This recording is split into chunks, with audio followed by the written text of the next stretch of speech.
edition of the 6-part series with Sarah Bunin Benor. Is Bunin the correct pronunciation? Yeah. Okay, great. I wanted to make sure because that's important. So we have our launching show tonight where she is going to talk us through one of my favorite questions. I spend far too much time thinking about this question, but without that much sophistication. So do American Jews speak a Jewish language is the question. I'm going to take a second because I'm hearing myself twice actually because I have a tab open. Yay, live streaming. That's the question we're going to be wrestling with. And it's a thrill to have you, Sarah, hosting this show. For those who are joining the call, the Zoom meeting, you're going to be able to send questions as they arise. Please use the Q&A function to do that. Or you can chat to me, but the Q&A function is preferable. Just use the chat if there's for some reason issues with the video or something like that we need to address. But we're excited to jump in, and we're live streaming onto Facebook and to YouTube, which is a pretty cool thing, and on the Jewish Live website. So I'll pass it over to you, Sarah. Let's jump into Jewish language. Great. Thank you so much for hosting these events. This is a wonderful service that Jewish Live is providing. I am thrilled to be here today talking to the hundreds of people from all around the world who are currently listening or who will listen later on Facebook or Vimeo or any other platform. And I am here today as the director of the Hebrew Union College Jewish Language Project, which is a new organization that I just started this year. And our goal is to research and teach about Jewish languages. And that begs the question, what is a Jewish language? Well, when I was in college, I had heard of Hebrew, of course, as the Jewish language. And I had heard of Yiddish and I had heard of Ladino, which is also known as Judeo-Spanish. But then one day I was a student at Columbia University in a class on Romance languages, and I read an article about two other Jewish languages, Judeo-Italian and Judeo-Portuguese. I was amazed. I had never heard of these languages before, and I just got really excited about this and started doing more research. And I learned that these were not the only Jewish languages, that wherever Jews have lived, they have spoken a Jewish version of the local language. And you can see here on this map that when Jews were expelled from the land of Israel, this little purple area here, or migrated for various other reasons, they ended up in various parts of North Africa, Europe, and Asia. And they picked up the local language and Judaified it. They spoke Judeo-Persian, Judeo-Tajik, Judeo-Malayalam, Judeo-Amharic, Judeo-Greek, Judeo-Italian, etc., etc. And in fact, the two most famous Jewish languages, Yiddish and Ladino, are exceptions to this history because they were maintained for centuries away from the lands where they originated. Yiddish originated in Germanic lands and then was maintained when Jews moved to Slavic lands. And Ladino began in Spain and was maintained when Jews moved to North Africa and to the Ottoman Empire. And of course, these languages changed as they moved. But what was different about Yiddish and Ladino than these other languages was that they did not live among people who spoke a variety of their same language. Now, what is going on with Jewish languages today? Well, most of them are actually endangered. Yiddish is not. Yiddish is thriving because it is spoken widely in Hasidic communities and Hasidic children speak Yiddish. But most of the other Jewish languages are nearly extinct or moribund. Judeo-Tajik and Judeo-Tat are doing a little bit better because some young people speak them. But most of these languages are endangered. And this is a cause for concern. And some people say things like this. This is from linguist Paul Wexler in 1981. Widespread shifts to non-Jewish languages throughout the world and to revived spoken Hebrew in Israel are now resulting in the obsolescence of contemporary Jewish languages and putting an end to 2,600 years of Jewish language creation. Similarly, cultural critic Leon Wieseltier wrote, "The American Jewish community is the first great community in the history of our people that believes that it can receive, develop, and perpetuate the Jewish tradition not in a Jewish language." Now, I found this strange when I read these quotes because I was a student at Columbia University where there is a large Orthodox Jewish population, and I had a number of Orthodox Jewish friends who would say things like this: "We do all that shtick to be misameach the chatan and kala." Now, is that English? Well, I would say it's Jewish English because it's an English sentence that has some Yiddish words, some Hebrew words, a grammatical construction from Yiddish to be misameach the chatan and kala. And I'm going to give you some other examples of Jewish English. These are videos from YouTube.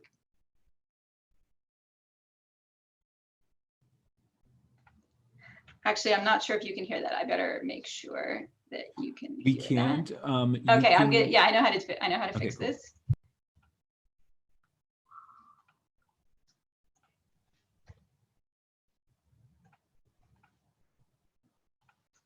Okay, you should be able to Chodesh Tov, everyone. Today is Rosh Chodesh Adar Aleph. We add this extra month of Adar in order to keep Nisan in the spring so that Pesach can be celebrated as Chag HaAviv. The question is, what is the significance or status of this extra month of Adar?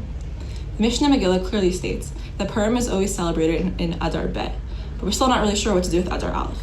The Gemara says, Mish nechnas Adar marbim b'simcha, that when Adar comes around, we're supposed to increase our joy. And the question is, does this apply in Adar Aleph as well?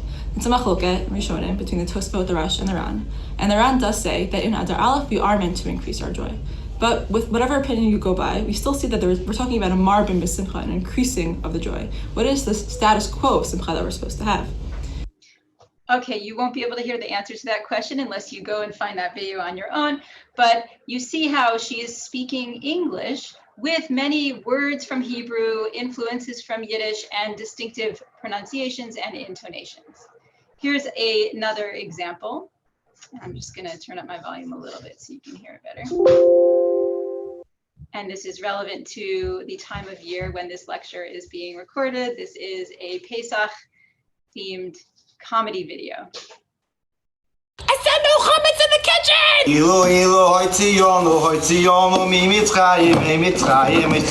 My wife asked me this year, she said maybe we should go to a hotel. Think watermelon's kosher for kappas? From the inventors of kosher lamb, Mara goggles. It's not a Pesach. It's not a Pesach. They say Pesach program, family program in a hotel for Pesach. It's Pashat, it's not a program, it's not a Pesach. You know, they say the meals are together. They're not together. Everyone's doing their seder, their songs. Last year for Pesach, my cousin came, whatever he's not so from, he wrapped the entire Manashtana. It was so cool. You know the Chazon Ish is here for Kazayas? Tefillah, they say good develop. Okay, so you can see how this is English, but it might be a little hard to understand if you're not familiar with Orthodox Jewish English. Now you might think that this is just a religious thing. Well, it is also used in Orthodox communities in topics that are not about religion. Here is a parody video about baseball using commentary in Orthodox Jewish English or Yeshivish.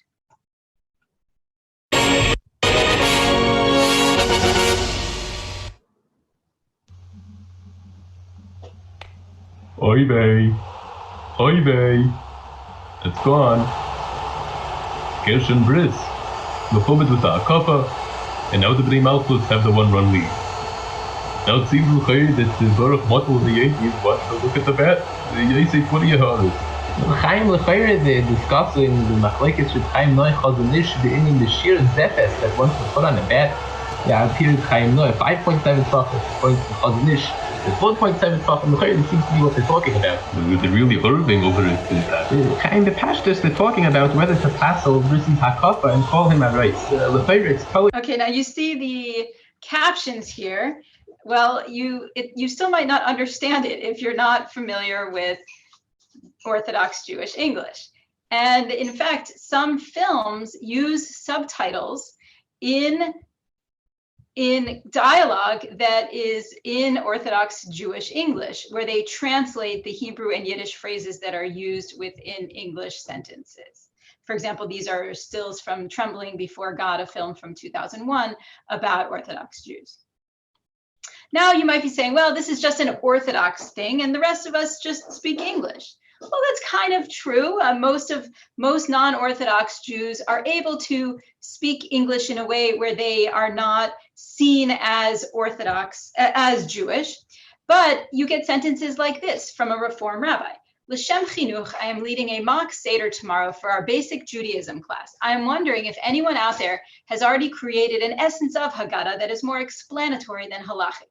Thanks in advance for anything you might send my way. I'll teach it all b'shem omro omra. And here's a message that I got from my children's conservative Jewish day school in 2011. Kita Aleph finished the letter Chet this week. We enjoyed singing Hanukkah songs with Mora Debbie and reciting the brachot when lighting the candles. 1C loves Parashat HaShavua. They are always so curious to know what will happen next in the Torah. And even secular Jewish communities use some distinctive language, words from Hebrew or Yiddish. In this case, the Shalom community had this in their email blast. A shout out from Vov class Lehrer Mike to anyone who has a copy of Mouse. So this shows us that Jews of diverse backgrounds speak and write English with distinctive features, especially words from Hebrew and Yiddish. Jews use language to show others not only that they're Jews, but that they're a certain type of Jews. And here are some examples of material culture that indicates a certain type of Jew. And I'm not going to go into this now because this is going to be the topic of a future lecture in this series. So we still have to answer the original question, which is, do American Jews speak a Jewish language? Is all of this distinctive language that I've been showing you actually a Jewish language?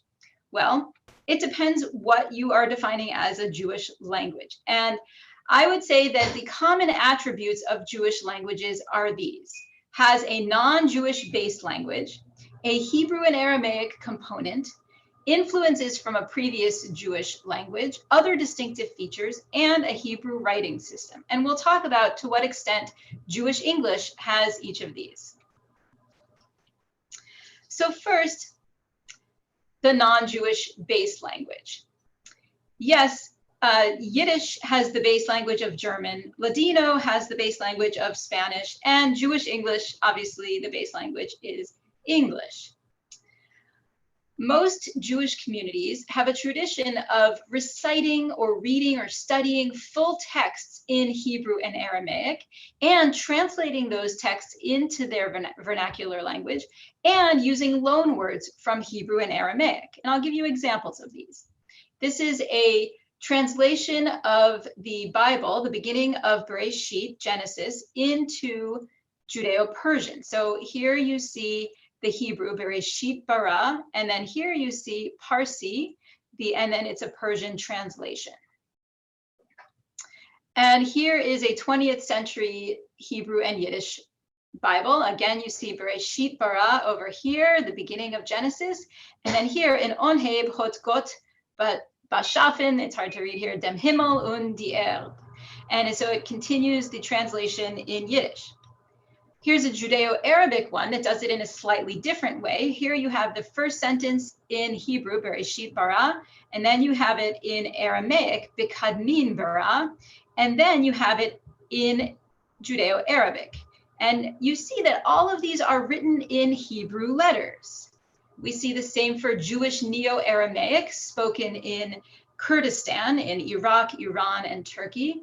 And you see the Hebrew on this side, this is a Haggadah, and you see the Aramaic translation on this side. So Chacham Mahu Omer and Chacham Ma Ava Gemar. And we have similar translations in Jewish English. Here is a Passover Haggadah graphic novel created in the last year or two. And you see how there is Jewish English, English with some Hebrew words over here, and translations of Manish Tana over here, and also the transliteration over here. And this is not written in Hebrew letters. We'll come back to that. So another aspect of translations is that sometimes they are written in a word-for-word manner. That is, they imitate the structure of the Hebrew sentence. So for example, this is a Ladino translation of the beginning of the Torah, Bereshit bara, etc. So you have here, en principio crió el Dios a los cielos y a la tierra. And you can see how that differs from the Spanish. The word order is different, crió el Dios and Dios creo. And the Dio and Dios thing is an interesting feature of Ladino. But you also see these particles, a los cielos y a la tierra, whereas the Spanish doesn't have the a. That is because it imitates the et of the original Hebrew sentence. Now, you don't really get this in Jewish English so much. You don't, I mean, we do say, blessed art thou, O Lord our God, King of the universe, which isn't really so idiomatic in our spoken language. It's a bit archaic, and it does imitate the word order of Hebrew, Baruch, Atah, Adonai, but you don't get this to the same extent that you do in Yiddish, Ladino, Judeo-Arabic, and other traditions, but you get some remnants of it, like that blessing translation, and like the world to come, a translation of Olam Haba, or may her memory be for a blessing, translation of Zichrona Livracha. It doesn't really make sense in English to say may her memory be for a blessing, but it's an imitation of the original Hebrew phrase, or the world to come. It sounds nice in English, but really it's a direct translation, a word-for-word translation of the original Hebrew. A very common feature of Jewish languages is the words that are used from Hebrew and Aramaic within the structure of the language that is spoken. Now, as you might expect, this covers religious items or concepts. Let me give you a few examples. From Judeo-Italian, Judeo-Spanish, and Yiddish, you see these words for the Sabbath, evening prayers, and Jewish holiday. And you see that sometimes it's the same Hebrew word, just pronounced in different ways, Shabbat, Shabbat, and Shabbos. But sometimes it's a different word. Evening prayers is Ashkivenu in Judeo-Italian, using a word from one of those prayers, Aravit in Judeo-Spanish, and Ma'ariv in Yiddish. And Jewish holiday is Monged in Judeo-Italian, because the Ayin is pronounced Nga, and Moed in Judeo-Spanish, and Yontif in Yiddish. Now, what do we do in Jewish English? Well, we have a lot of diversity because we have communities that came to the United States and to England and other English-speaking places speaking various languages with various Hebrew pronunciation traditions. So we could say Shabbat, Shabbos, or Sabbath. And we could say Mariv, Mariv, Ma'ariv, Ma'ariv, and Arvit. And we could say Yom Tov, Yontif, or Chag. And we certainly do have words from Hebrew to refer to religious concepts in Jewish English.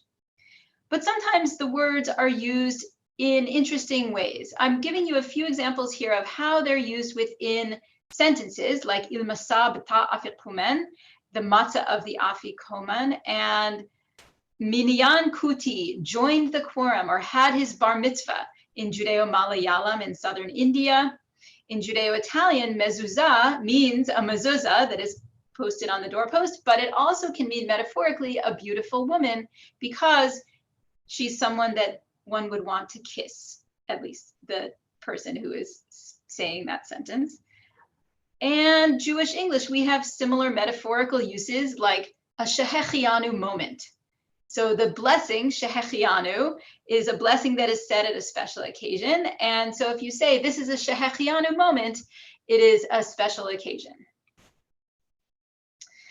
Now, in addition to religious items and concepts, we have secret language. Hebrew and Aramaic loanwords are used to make sure that some people don't understand what is said, specifically non-Jews. And so here's a sentence from Yiddish, Daber nicht, der Orel is maven kol dibber. It literally means don't speak, the uncircumcised one understands every word. But you see that the big words, daber, orel, kol, maven, kol, and dibber are all from Hebrew. And only the grammatical words, nicht, der, is, those are from German. And so somebody who speaks German wouldn't be able to understand this if they don't also know Hebrew. So who might use a sentence like this? It would be somebody who wants to warn another Jew that a non-Jew nearby speaks German, because most of the people around would speak Slavic languages and not necessarily understand German. And so if they wanted to hide something from someone who does speak German, they could use Hebrew words in a secretive way like this. And this is the case in many Jewish languages. We don't really have this in Jewish English to the same extent, but we do have some evidence that some people use Hebrew, full sentences in Hebrew, when they don't want people to understand, because now that Hebrew has been revitalized and revernacularized in Israel, people around the world, Jews around the world, can use that if they speak Hebrew as a secretive language. But we do have some interesting words for non-Jews. So along these same lines, there are words for non-Jewish holiday and non-Jew and Jesus in various Jewish languages. And these were created at a time when the relations between Jews and non-Jews were not so friendly. And so, for example, Jesus is often referred to by a euphemism, ludo, that one, or oto ha'ish, that man.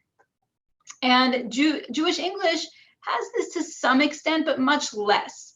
We don't have a word for general non-Jewish holiday, but some Orthodox Jews refer to Christmas as kratzmach, which is kind of offensive. It literally means scratch me. It's kind of a euphemistic way of referring to Christmas for people who don't want to say that word, and also a secretive way. And we do have some words for non-Jew, like goy and shiksa. And there is a joking way to refer to Jesus, which is yoshke, and some see that as an offensive way of referring to Jesus.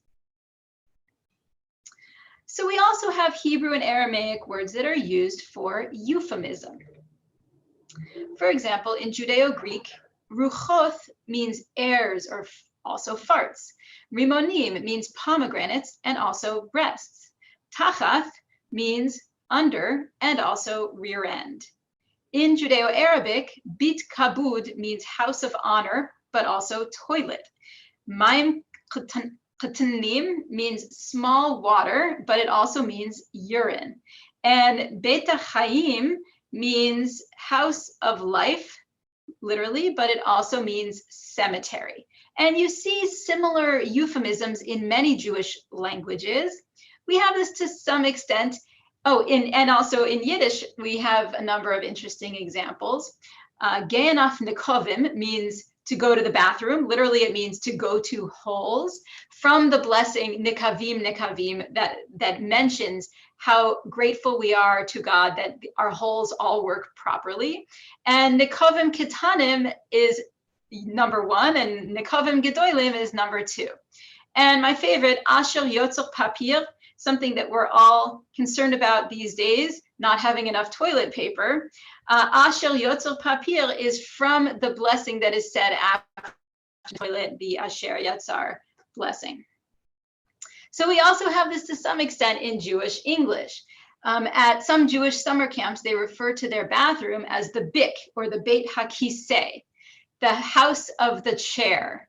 That is a euphemism for bathroom that is kind of archaic.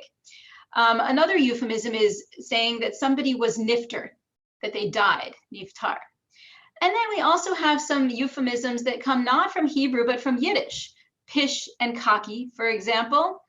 Well, kaki can also be from Hebrew, from modern Hebrew, influenced by Yiddish.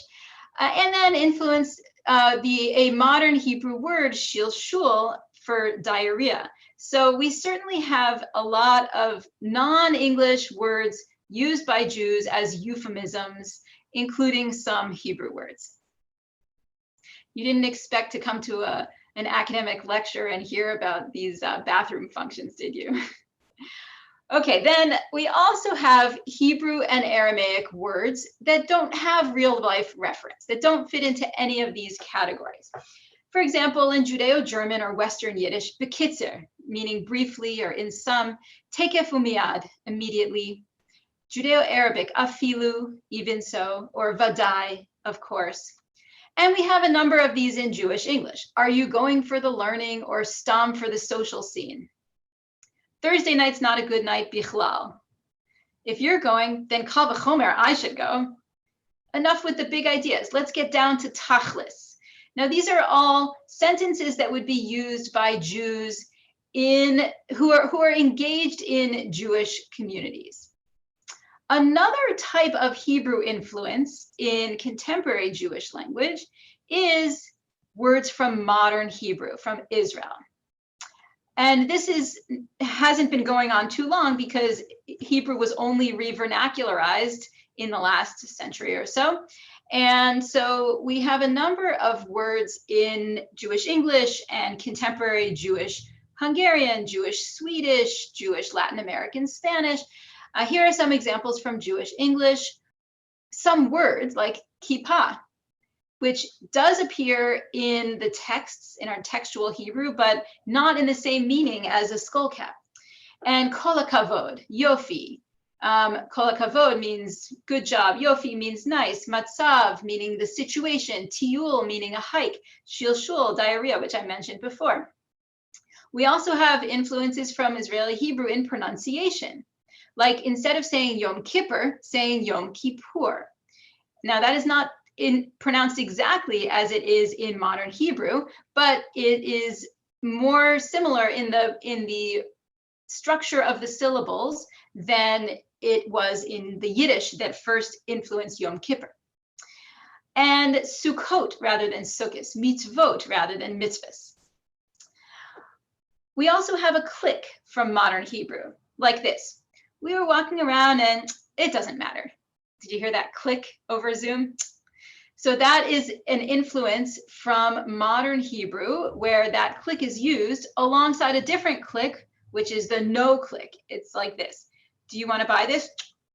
That's a different click. It's done in a slightly different mouth position versus, okay. So then we have this so, which is used in an interesting way. I've been using so the last few sentences just to get you on your toes, but I've used it in a different way than this usage. This usage is, if you've heard this, so you know what I'm talking about. That usage is not grammatical in standard English, but it is quite common in Orthodox Jewish English and among people who have spent time in Israel, and it's an influence from Israeli Hebrew. Now, another aspect of Hebrew and Aramaic words in Jewish English, in Jewish languages, is double phrases. Phrases that use a Hebrew word and a correlate word in the language. So, for example, in Eastern Yiddish, mayim achronim vaser, meaning hand washing after the meal, but literally it means last water, water. And Jewish Neo-Aramaic, gintid gan eden, which means Garden of Eden. And Judeo-Arabic from Sefru, heluf hazir, meaning pig, pig. Or Judeo-Italian, boni ma'asim tovim, good deeds. Or Ladino, prove ani, meaning poor, poor, but meaning very poor. And Western Yiddish, ikgute simmetove, a good sign, a good sign. Now, we do have this to some extent in Jewish English. For example, Cholav Yisrael, milk. That means milk, Yisrael, milk that is prepared by Jews. And when people say, I got to get some Cholav Yisrael milk, they're not thinking, oh, I'm saying the same word twice, the Cholav and the milk, but it is just a common thing in Jewish languages to use Hebrew words in this way. So we've finished talking about the Hebrew and Aramaic component, although there's certainly a lot more that can be said about that. And we move on to the next common attribute of Jewish languages, which is influences from a previous Jewish language.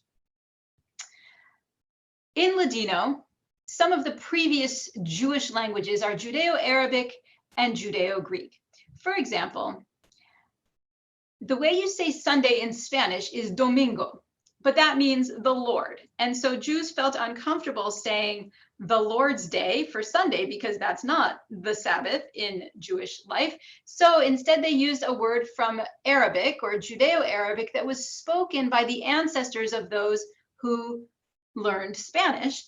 And they said Ahad, meaning the one, the first day, because Sunday is the first day of the week. And a word from Judeo-Greek that was passed down through the generations and became common in Ladino is meldar, which means to read or study Torah.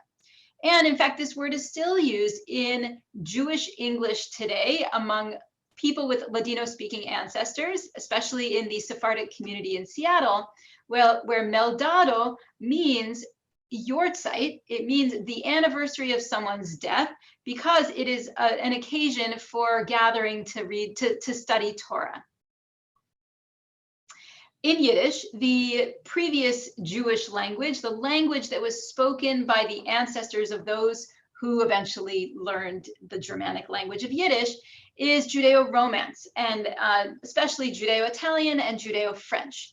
So from Judeo-Italian, we get the word bench. This is probably one of my favorite Jewish words because it comes from the Italian word benedice, which means to bless. Now, why didn't they just say the German word, which was segnen?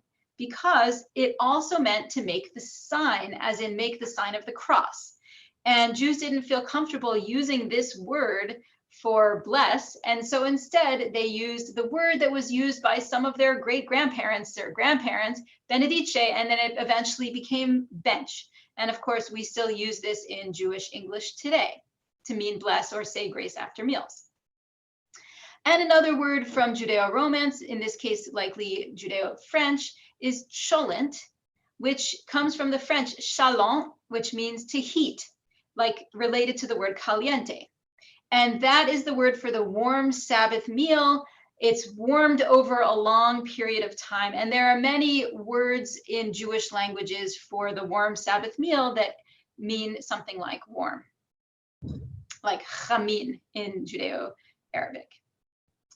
Now, of course, Jewish English has a lot of these. Yiddish and Ladino don't have that many because they're so far removed from the previous Jewish language, but Jewish English is only a generation or two or three removed from the mass immigration of Jews from Eastern Europe who spoke Yiddish. And so Yiddish is our primary previous Jewish language that influences Jewish English. And I'm not going to get into the many words from Yiddish that are used in Jewish English now, because I'll be talking about that in a subsequent lecture.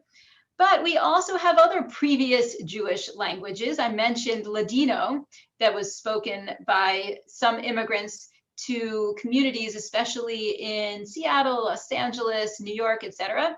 And so some Sephardic communities maintain some of these Ladino words. And some Syrian communities maintain many words from Judeo-Arabic. And of course, Russian and Farsi feature prominently in the language of more recent immigrant communities from Russia and Iran. But these are not the only things that distinguish Jewish languages from the way their non-Jewish neighbors speak. There are also other distinctive features. For example, in Ladino, instead of saying verde for green, you say vedre. That has nothing to do with a Hebrew influence or an influence from Judeo-Greek or anything like that. It's just a natural occurrence that happens in language in general. Or in Judeo-Arabic in Iraq, instead of pronouncing the sound sh like their Muslim neighbors, they pronounced it s. Or in Jewish Neo-Aramaic in Kurdistan, there are many different words and grammatical features and pronunciations that are so different from the way that Christians speak this Aramaic language. For example, here are some communities in Kurdistan, and you can see that the Christian community has a lot of differences from the Jewish communities. The Jewish communities have some differences from each other, but they tend to be more similar to each other than to the Christians. Now, what about Jewish English? Well, we see more of these distinctive features in Orthodox communities than outside of Orthodox communities. For example, in the videos that I showed you at the beginning, you probably heard some distinctive pronunciations. In consonants, you might have heard releasing the T at the end of the word more than most people would, like saying right instead of right, or devoicing, like saying beard instead of beard. Or distinctive vowel pronunciations, like saying o instead of o and u instead of u, and saying a instead of for candle, like saying candle as candle. And you may have noticed distinctive intonation. If you've heard it, you know what I'm talking about. Now that's kind of a drastic version of this. It's a chanting intonation that is influenced by Talmud study. But you also get that in more subtle ways, like just if you're going to the store, get me some milk, like that, a little more subtle, distinctive intonation. But it's not just Orthodox Jews that have distinctive features.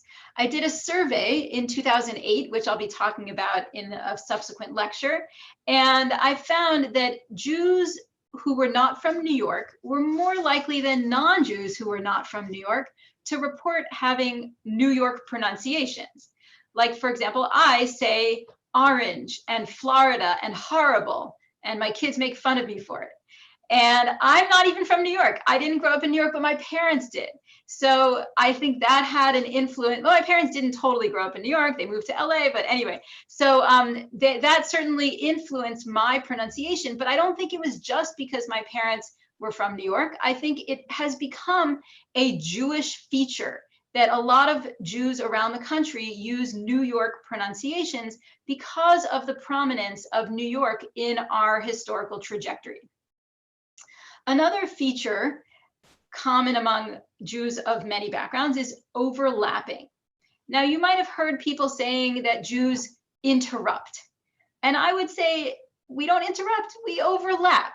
We don't quite wait until the previous statement is finished before we start our statement. That overlap there might be interpreted by some as interrupting, but there is definitely some interesting research on this by Deborah Tannen. She did a thesis on a Thanksgiving dinner that had some Jewish guests and some non-Jewish guests, and she found that the Jews, see that intonation there, did more of this overlapping than the non-Jews, and the non-Jews were sometimes offended or felt like they were being steamrolled in the conversation. So yes, we Jews do have some distinctive features, but they are not as drastic as completely different pronunciations, completely different grammatical systems. And so our language tends to be more similar to that of non-Jews than many Jewish languages throughout history. On the other hand, there have also been several Jewish languages historically that did not have very distinctive language as far as we know.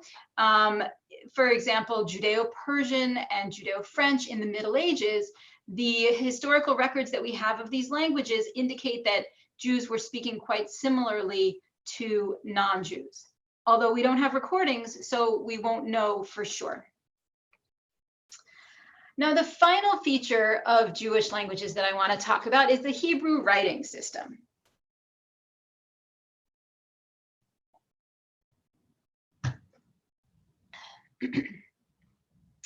I showed you some excerpts before of translations of the Bible into Jewish languages, and you saw that they were written in Hebrew letters. Jewish English is mostly not written in Hebrew letters. As you can see from this sentence here, we tend to write it in English letters. However, there are a few interesting exceptions to this. Sometimes Hebrew words are inserted into English sentences in Hebrew letters. For example, this is a poster from Agudath Israel, and you see that the Hebrew words are inserted in Hebrew letters within the English sentence. Or in pedagogical materials, this is quite common as well. But we also see this in some commodified situations. For example, this is Mini Market Plus. This is a grocery store in Williamsburg. And this is, in an Orthodox neighborhood in Brooklyn.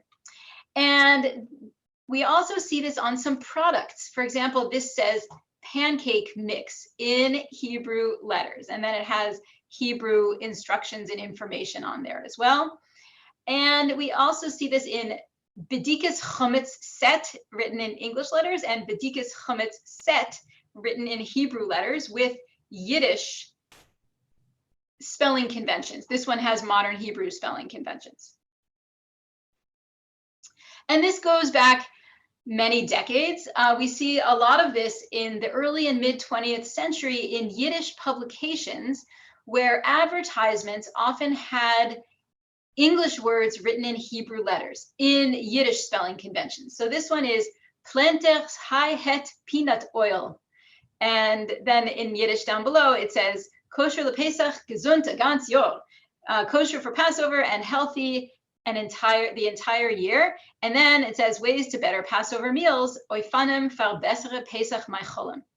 So you certainly get a little bit of the English in Hebrew letters, or we might even say Yiddish orthography.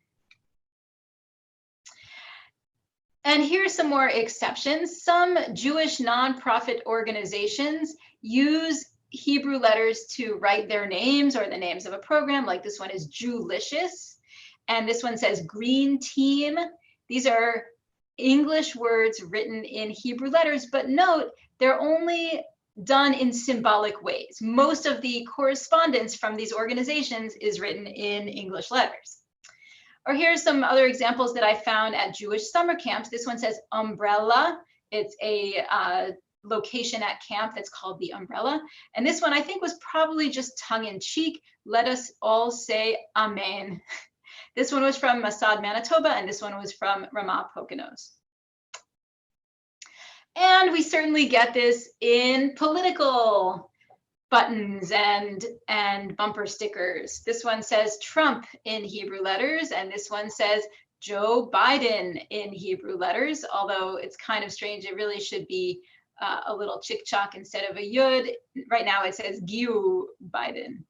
And then here in the faux Hebrew lettering, it says Jews for Joe. And of course, we have this historically as well. This one says Clinton, Barack Obama, Nixon, and this one is my favorite. It says Gore, and then under the picture of Bush, it says Gore nisht, meaning not Gore, but also Yiddish for nothing. And this is an example of how Jews can be described as the people of the pun. There is a lot of wordplay in Jewish culture, historically and also today. We also get Hebrew letters in college shirts and mugs and other material culture, like this one says Arizona State, this one is Alabama, Northwestern, and this one is a visual pun. It's Ohio. It has an O, English O's on either side of the Hebrew word chai. And I don't have any relationship to these universities. I just chose them to represent universities in various parts of the country. We also get this with sports teams. For example, Seattle Seahawks, Go Giants, Yankees, Chicago Bulls. And so these are the names of the sports teams in Hebrew letters. And we do get some of that Hebrew letter writing of English that we found in other Jewish languages in some pedagogical materials, although it's quite rare. So these are some pedagogical materials from the Reform movement.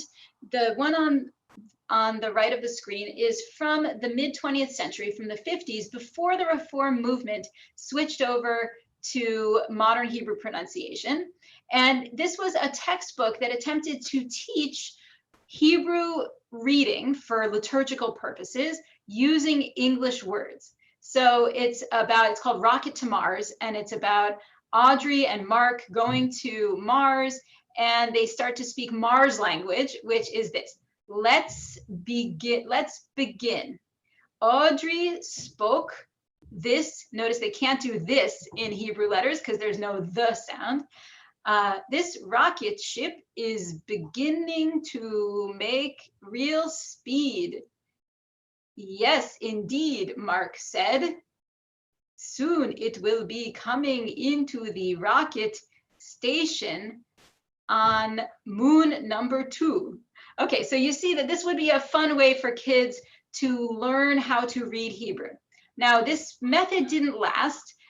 This textbook didn't become the most popular textbook for decades, but I did see a more recent example of this in a Reform religious school where the teacher just impromptu wrote this practice sheet for her students. I have loved being your Mora. Notice Mora because it's a part of Jewish English to refer to the teacher as Mora, meaning teacher. I hope you'll practice your prayers over Samer. And so this was an exercise for the students to help them with their Hebrew reading skills.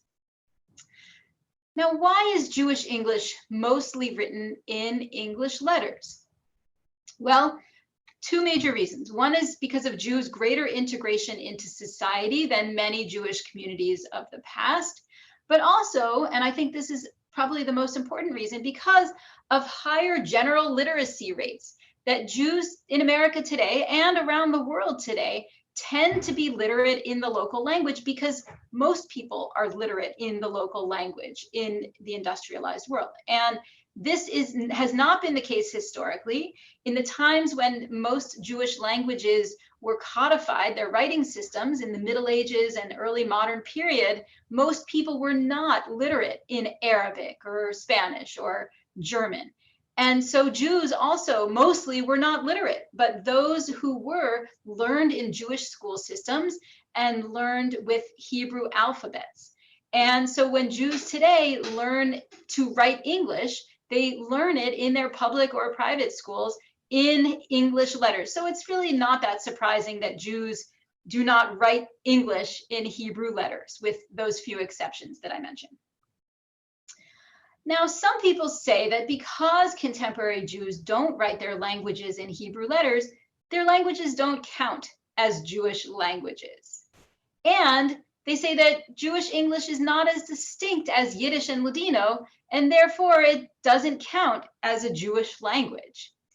Now, they're certainly right. Jewish English is not as distinct as Yiddish and Ladino. If we're using Yiddish and Ladino as the models for what is a Jewish language, then they're right. Jewish English shouldn't count, but neither should Judeo-Arabic and Judeo-Persian and Judeo-Provençal and Judeo-Malayalam.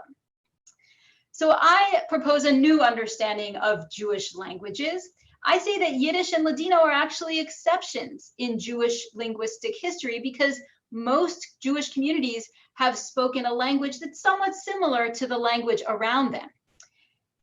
In general, Jews tend to speak that language with the selective use of a repertoire of distinctive features, those influences from Hebrew and from other Jewish languages that were spoken before immigration, and other distinctive features that have developed because Jews have maintained some degree of separation from the local society. So I propose a continuum of Jewish linguistic distinctiveness, from the least distinct to the most distinct in relation to what their non-Jewish neighbors speak. So Judeo-French and Judeo-Persian might be on the less distinct side of this continuum. Judeo-Arabic and Judeo-Italian somewhere in the middle, maybe Jewish Neo-Aramaic around here, and Yiddish and Ladino, the most distinct from the Slavic languages and the Ottoman languages spoken by their non-Jewish neighbors. So where does Jewish English fit on this continuum? Well, it depends whose Jewish English we're talking about. I would say secular Jewish English is all the way at this end. It's the least distinct. Let's say they might use a few words like bris, I went to my nephew's bris, or I lit a Yortzeit candle for my bubby, or something like that.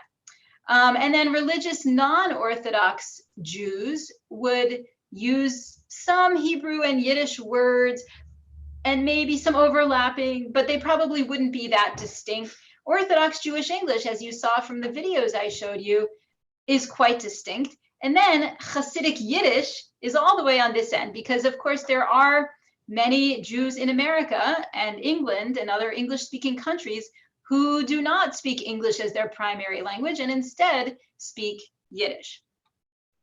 So yes, my answer is American Jews do speak a Jewish language, and so do Jews throughout Europe. Jewish English, Jewish French, Russian, German, Hungarian, Dutch, Swedish, and Latin America, Jewish Spanish and Portuguese, and throughout the English-speaking world, Jewish English. So Jews around the world today are continuing the millennia-long tradition of speaking a variety of the local language with distinctive features. And this really allows Jews to connect to other Jews locally when they share a lexicon and distinctive linguistic features. It also connects Jews to other Jews around the world who are doing similar things. Jews who are borrowing from modern Hebrew and from Yiddish and other historical migration Jewish languages and textual Hebrew. And it connects Jews to Jews throughout history who have done similar things. And I encourage you to learn more about all of the phenomena that I'm talking about at the Jewish language website, jewishlanguages.org. And there you can also sign up to be on our mailing list to find out about future events. And I also encourage you to check out the Jewish English Lexicon, which you can also find a link to at that website, which lists over 1,000 words that are used by Jews within English, words from Hebrew and Yiddish, but also Judeo-Arabic and Ladino and other languages. Thank you very much.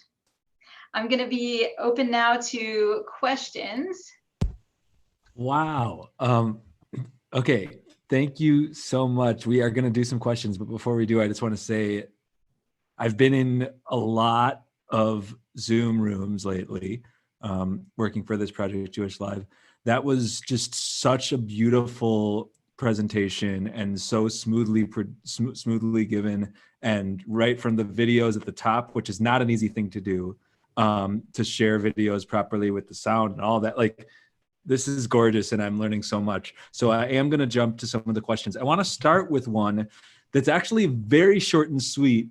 And I want to give it to you mostly because I'm curious how you'd respond to this. But the question is, I won't give too many more at first. The question is, how many languages do you speak? And I'm curious what your response would be. Oh, well, that's a question I get a lot, because when people hear that I'm a linguist, they say, oh, you must speak dozens of languages. No, I speak English, Jewish English pretty well, although I didn't understand a lot of those baseball commentary quotes. But I speak some Hebrew and Yiddish, enough to get by, and a little bit of French and Spanish. That's it. I mean, when I was doing my PhD in linguistics, I only needed to take a test in one language and write a paper about another language, because linguists aren't learning languages, they're learning how to analyze languages. Cool. Yeah, I mean, I feel like we could have a long tangent just from that question on like another conversation about what counts as a language. Because, like, yeah, exactly. Yeah, because if certain things count, then you speak lots more. Okay, so we've got a two-part question. This is a little bit lengthier. We'll switch from the quick one to the longer one. So students of medieval French have relied on Rashi's occasional use of French, or Judeo-French, because his transliteration of French words into Hebrew letters helps to reveal French pronunciation of his day, especially in French with so many silent letters that may have changed their phonetics over the centuries. Is there any similar phenomenon today where students of a given language in its non-Jewish form rely on a Jewish dialect of that language in order to shed light on that language's development? Yes, absolutely. In fact, I just read a book that talks a lot about this that's going to be coming out in a few months, and I highly recommend it. It's a book for the general public, not geared toward academics, called Jewish Languages A to Z, or A to Z, depending on which author it is. It's by Lily Kahn from England and Aaron Rubin from the US. And actually, one thing that I learned from that is that the first instance of the word pizza in Italian was actually in Hebrew letters, Pe Yud Tzadi He, in a Jewish text.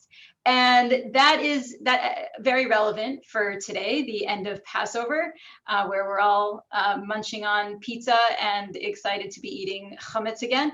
And that is an example of how scholars sometimes look to the Jewish text to find out how languages were pronounced a long time ago. And yes, so several languages have that, a number of Romance languages, and I'm not sure how many, but I recommend reading that book to find out more about it. It will be out I think, in the fall. Great. So we have a couple more.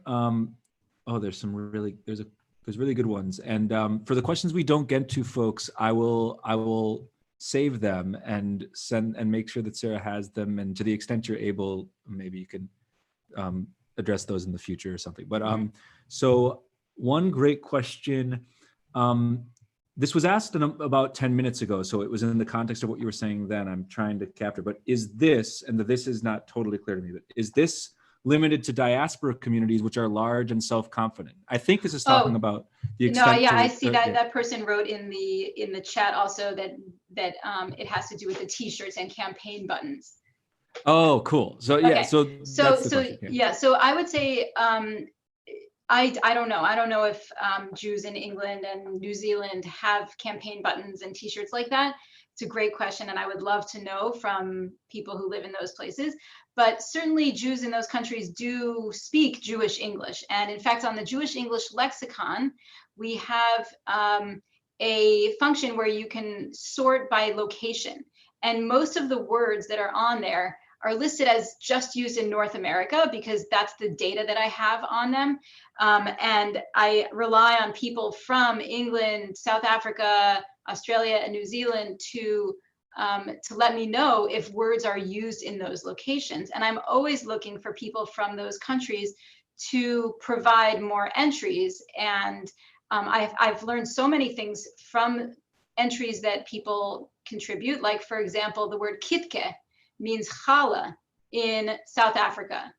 And kugel in South Africa means kugel, a noodle dish, but it also is a way to refer to what people in America might call a Jewish American princess, a Jap. So really interesting uses of words in these countries that come from Yiddish or from Hebrew or other languages that are different. Another one in England is yuk, which means non-Jew, and likely comes from Cockney slang of goy said backwards, and then the G becomes a K. So some really interesting language that happens in those countries. Cool. We've got one question about, this is a historical question about the Reform movement, and I'm always fascinated by this question. So you mentioned the Reform movement switching to and this is in quotes, to an Israeli pronunciation of Hebrew. When did this happen and why? What did it mean for Americans switching to the Israeli pronunciation and for Americans, what did it mean for Americans who were switching to the Israeli pronunciation and for Americans who weren't? Great, yeah. So it happened in the mid-1960s. Now, some people assume that it happened after 1967, which was a turning point in Jewish history when Jews became more proud of Israel and proud of their Jewishness, in line with the trends in America more generally of becoming more proud of ethnic distinctiveness. But in the Reform movement, it happened a little bit earlier in like 1965, 1966. The Reform movement started to become more engaged with Israel, and many of the institutions switched over to teaching that pronunciation and using that pronunciation in that time. But of course, many elderly people continued to use the Ashkenazi pronunciations that they know, and that's why a common popular depiction of people saying the Kaddish is Yiskadal v'Yiskadash instead of Yitzkadal v'Yitzkadash, because many elderly people, even today, still use those pronunciations. And so in the transition in the Reform movement, it had to do with increasing Zionism and also with more increased pride in Jewishness within America that influenced not just the pronunciation, but the greater usage of words from Hebrew.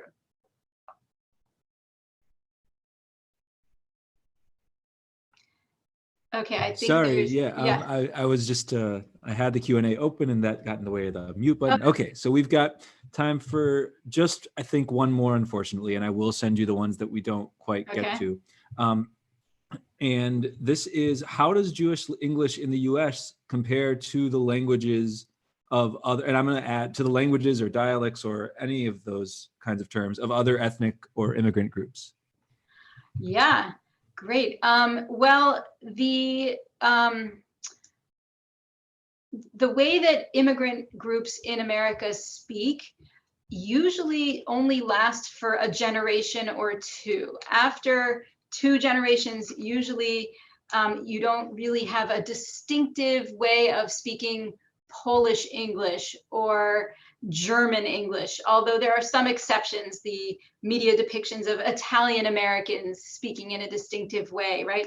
And then, of course, there are racial groups, African Americans, Latinos, Asian Americans, and there is a lot of research on the language used by these groups. And the way that African Americans speak in particular is much more distinct from general American English than Jewish English is. And of course, there's a diversity in each of them. So to speak African American English, you might just use a few distinctive features, or you might speak in a way that is completely different. And that is the case with Orthodox Jews as well. Some Orthodox Jews might use just a few distinctive features, and others might use very distinctive pronunciation and grammatical features. But I would say overall, African American English and Latino English are more different from general American English than Jewish English. And there's also different power dynamics, because Jews are generally not marginalized groups in America, with the exceptions of increasing anti-Semitism. Jews do not tend to hide their distinctive language in certain situations. And Jews tend to be highly educated, although in Orthodox communities, often not in secular subjects. So it's a really interesting question of comparative analysis, and I thank you for that question. And I know we're out of time, so I just want to say, please look at the Jewish language website at the events tab for the other lectures in this webinar series. And I want to thank Lex and Jewish Live for providing the platform for this and for inviting me to present these lectures. And thank you for bringing this beautiful wisdom. This has been such a great kickoff. We're so excited for the next 5. So the total of 6, 5 more coming up, sessions all on Thursdays, same time, 7 p.m. Eastern, 4 p.m. Pacific.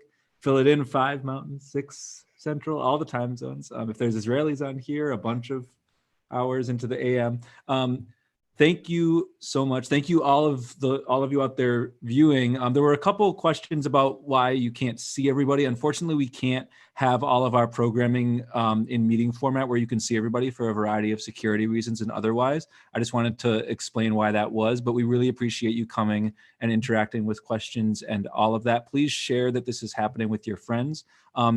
If you came to this meeting, you have the option of receiving reminders of the future ones, and we hope that you'll come back. We hope that you'll tell your friends, and we hope that you'll check out other Jewish Live programs at jewishlive.org. You can see a whole list of our existing programs at a page, jewishlive.org/originals, for our original shows.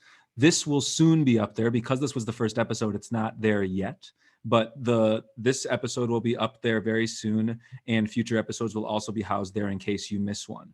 And so then they're also going to be available through the Jewish Language Project, which you should totally check out. So with that, we are going to close this out. Thank you all for being here. Thanks to any of you out there on Facebook Live watching this, on Vimeo, on the Jewish Live website, and all of you in the Zoom room. This has been fun. Let's keep talking in all the languages that we're talking in. So have a good night and an early Shabbat Shalom, everybody. Thank you.